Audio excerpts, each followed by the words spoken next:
안녕하세요. 반갑습니다. 2022년 1월 3일 월요일입니다. 공식적으로 근무하는 첫날이고요. 또 새해를 시작하는 첫날입니다. 저는 아무리 생각을 해봐도 이렇게 차에서 조용히 여러분들하고 만나는 이 시간이 그래도 가장 이렇게 얘기도 잘할 수 있고 편한 것 같습니다. 제가 이 시간이 제 개인적으로도 차에서 생각을 정리하고 이런 것들에 대해서 굉장히 소중한 시간으로 가지고 있거든요. 그 세상의 어떤 스튜디오보다 어떤 조명이 있는 것보다 여기에서 차분히 이렇게 이야기를 드리는 게 좋습니다.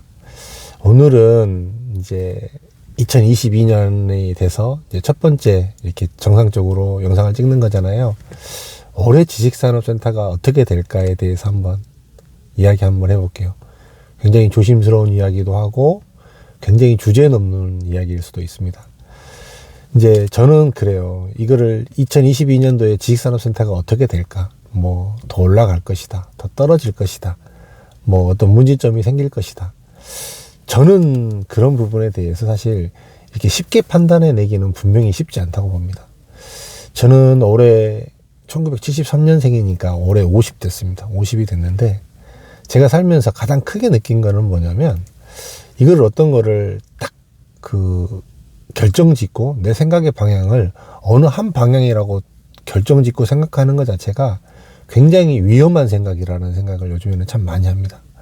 그러면은 지금을 살아가는 현대를 살아가는 사람들에게 가장 필요한 덕목이 뭘까라고 또 거꾸로 이야기를 한다고 해보면 변화에 대해서 적응하는 거라고 생각해요.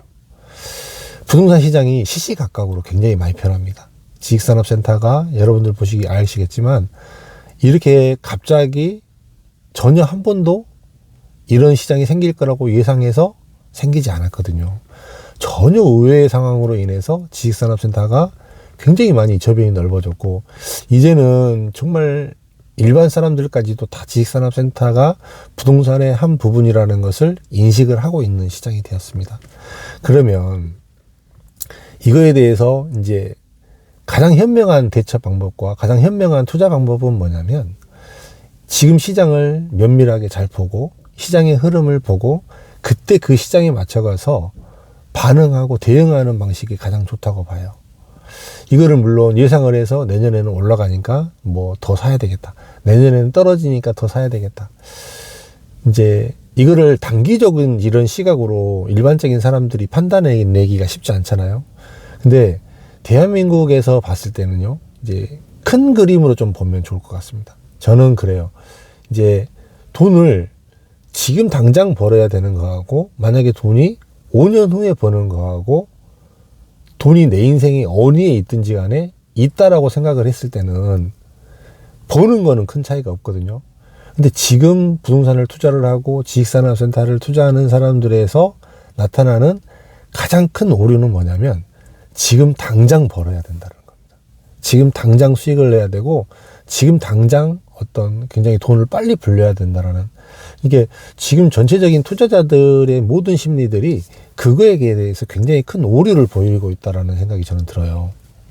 그래서 이제 제가 보기에는 이런 시장에서 이제 어떤 방식의 한참 경기가 작년처럼 좋고 이럴 때는 어디를 사든지 좀 저평가된 데를 사고 사람들도 많이 들어오고 있기 때문에 전매로 사도 되고 아니면은 분양하는 데 가서 열심히 찾아도 되고 이런 시장이잖아요. 또 지금 같은 시장에도 또 전체적으로 봤을 때는 물량이 굉장히 많이 줄었거든요. 이게 흐름은 전체적으로 쭉 갈 수밖에 없는 구조입니다. 흐름은. 한마디로 굉장히 많은 공급이 쭉 들어오고 있었는데, 이렇게 예를 들면 이런 거예요.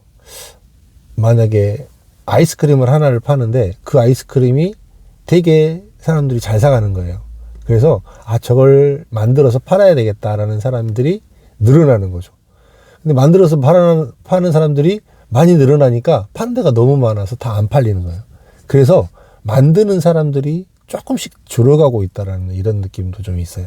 무슨 얘기냐면 실제로 지식산업센터를 지어서 공급하는 사람들이 굉장히 많이 공급을 하고 다 분양이 잘 되고 엑시스를 하니까 다 누구나 뛰어들어서 사고 분양을 했는데 이때까지도 될까? 이때도 될까? 이때도 될까? 하고 왔는데 그게 이제 점점 줄어든 거죠.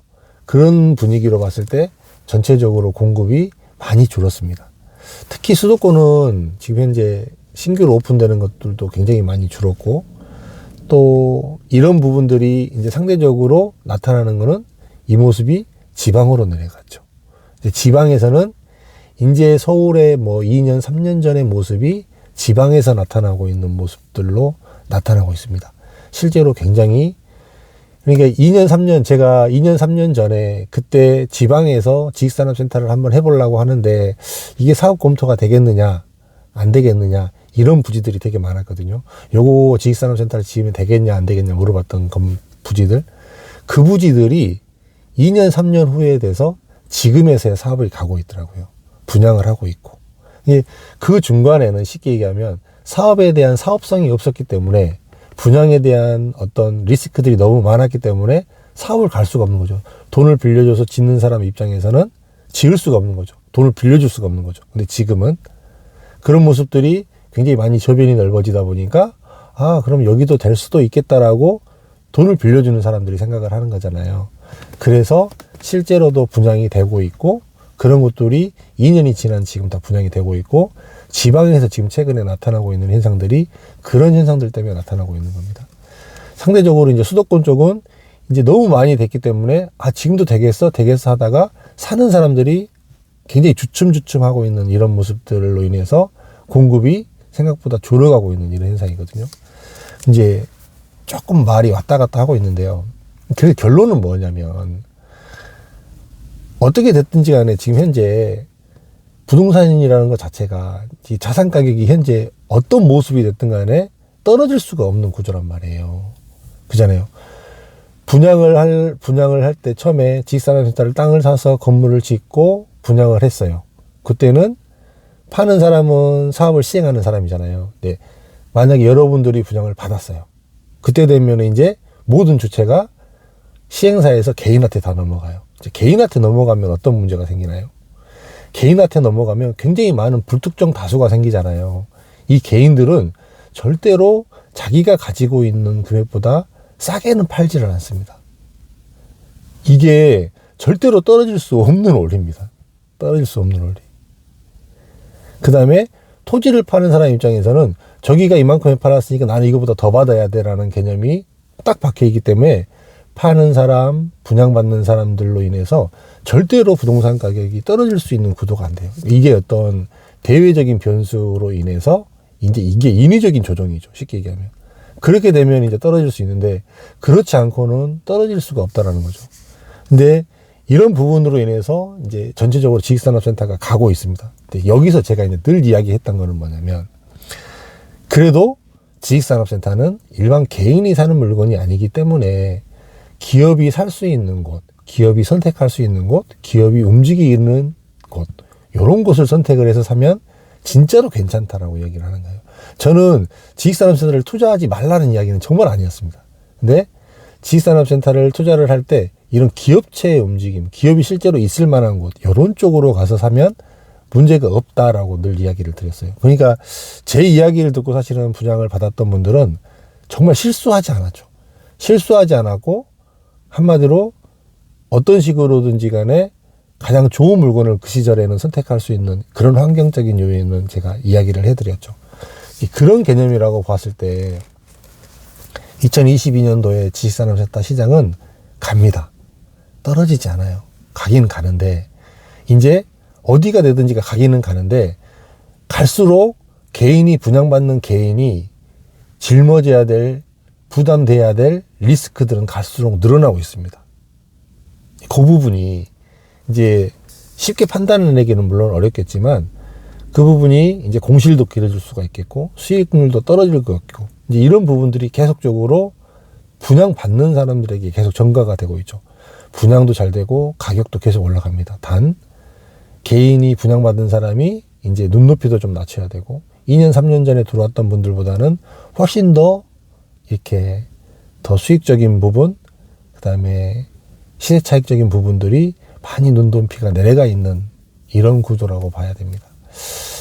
전체적인 큰 흐름은 갈 것 같습니다. 갈 것 같은데 이제 그 중에서 어떤 지식산업센터를 선택할 것인가, 나는 어떤 지식산업센터를 선택을 해서 그래도 좀 나을 것인가. 최근에 하는 이야기 중에는요, 이제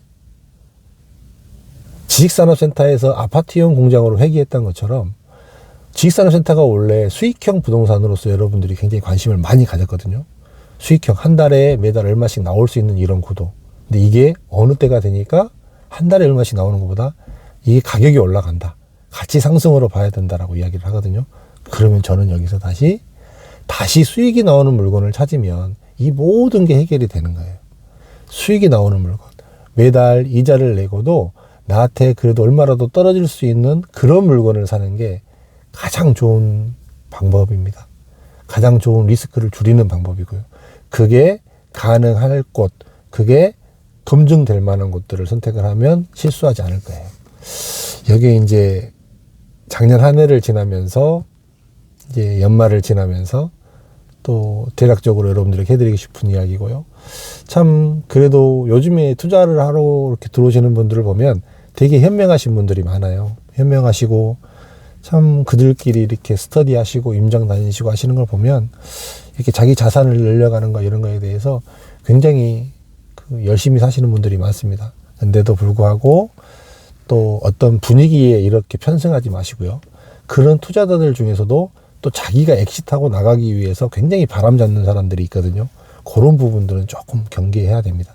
그런 것도 좀 잘 보시고, 좀 지식산업센터가 아까도 이야기 드렸듯이 잘 사면 좋은 거고 잘못 사면 개인의 리스크가 조금 커지는 시점이니까 이런 것들을 생각을 해서 투자를 하시면 굉장히 좋은 부분이 될 것 같습니다. 오늘 2022년 첫 번째 업무 보는 날인데요. 사실 저는 어제 하고 그제 1월 1일, 1월 2일 이틀 연속 일했습니다. 사실 오늘 아침 새벽 4시에 퇴근했습니다. 4시에. 그래서 오늘 지금 이따가 좀 중요한 미팅이 하나 있어서 거기 지금 가고 있는 길인데, 저는 올해 되게 조금 느낌도 좋고, 그 다음에 제가 아까도 얘기했듯이 올해 50이 됐는데, 50이 이제 30살, 40살, 30살, 40살 될 때는 나이 먹는 느낌이 너무 싫더라고요. 근데 50이 굉장히 기대됐습니다. 저는 이번에. 나이가 50이 됐다는 게 싫지가 않아요. 예, 굉장히 제 스스로 제 삶에서 완성미가 넘친다거나 이제 이런 느낌. 예, 제 삶의 황금기가 이 50대에 올 것 같은 그런 느낌을 받고 제가 새해를 시작을 했습니다. 좀 이렇게 틈틈이 지식산업센터 이야기 더 많이 해드릴 테니까요. 또 구독도 좀 해주시고 좋아요도 좀 눌러주시고요. 그 다음에 이제 사실 너무 바빠서 댓글을 많이 못 달고 있는데 그래서 몰아서 달아드릴게요. 달아드릴 테니까 댓글도 좀 써주시고, 기왕이면 객관적으로 이야기해드리는 저 같은 영상이 많이 올라갈 수 있도록 많이 성원해 주시면 감사하겠습니다. 올 한 해 건강하시고 사업 번창하시고 저도 정말 열심히 한번 또 열심히 올해 한번 달려보도록 하겠습니다. 고맙습니다.